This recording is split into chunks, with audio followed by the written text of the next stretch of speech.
Good afternoon. My name is James Carrigan. I'm a captain with the Mooresville Fire Department and a Navy veteran. I've been asked to speak today on my story from the Navy into the civilian life. For me, it all started, I was born in Marathon, Florida, where I graduated in 1984. And the following year, I entered the military. I was raised primarily by my stepfather, who had just retired from the Marine Corps after doing 31 years, and he was a master gunnery sergeant. At our house, we flew the flag proudly. We lowered it when necessary and disposed of it properly. Never would we think of dragging it, flying it upside down, or burning it in the streets as a protest. The flag represented the freedom that he and others had fought and died for, and it would not be disrespected. He never raised his hand or his voice at me, even though I feel that I've given him plenty of opportunities. He was just the kind of guy that when he walked into a room, you knew that a Marine was there. He would give me a hard time about my decision about joining the Navy.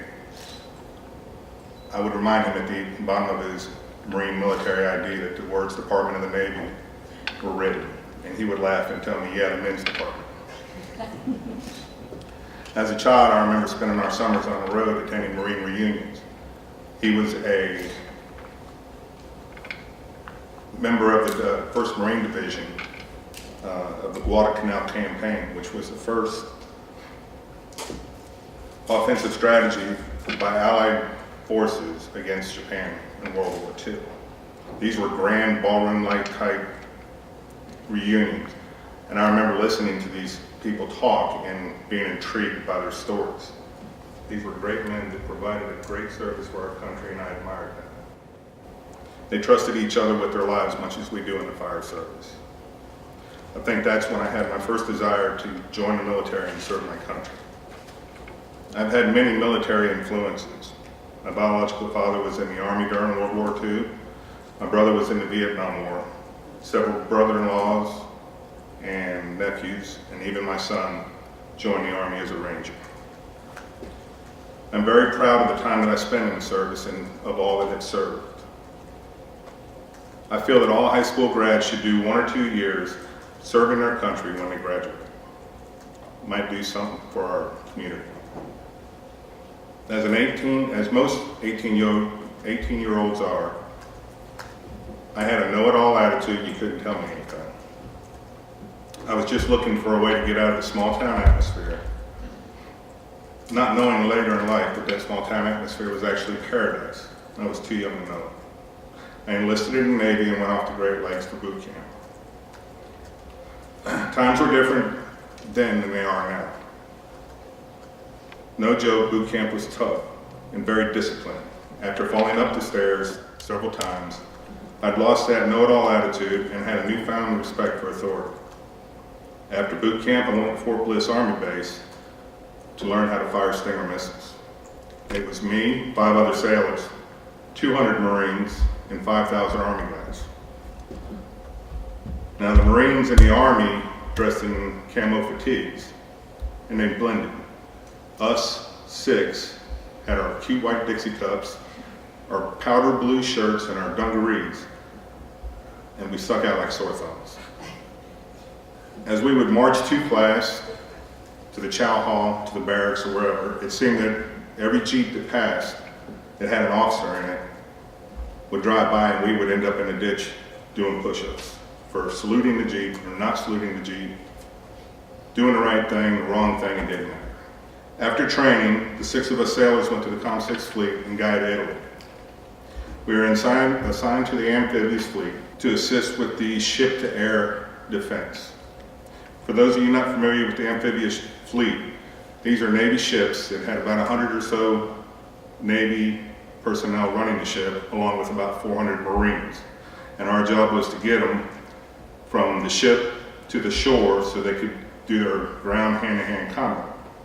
Or as my father-in-law would say, or my stepfather would say, we were the Marines' chauffeur. I remember when we flew into Cyprus to meet a helicopter to fly out to our ship that had already deployed. I remembered 18 years old getting off of that plane and walking directly to a helicopter, and the path that we went on was filled with foreign soldiers that had machine guns. And I remember thinking that if I step out of line, these guys are going to shoot me.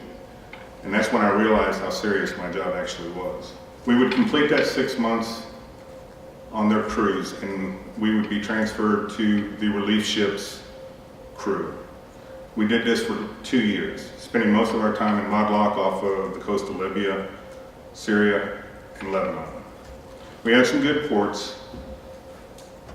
We've seen the Dead Sea in Jerusalem, the pyramids in Egypt, and the Leaning Tower of Pisa. I wish I knew now to take more pictures of what I seen then. We didn't have smartphones. After Europe, I went to Charleston on a fast frigate and then to NAS Norfolk for 2 years before I got out. I enlisted at a good time in the military. We were under the administration of President Ronald Reagan, which in my opinion is the best president of my era. Transformation from the military to civilian life was much more acceptable than previous decades. I'd always been associated with the fire service. The island that I grew up on, my family was pretty much the fire department. On the ships that I was on, I was part of the flight deck crew during flight deck operations. So it was no surprise that when I got out that I chose being a firefighter as my career. I did 5 years in Charleston, South Carolina before making Mooresville my home in 1998. I truly enjoy helping people in their time of need.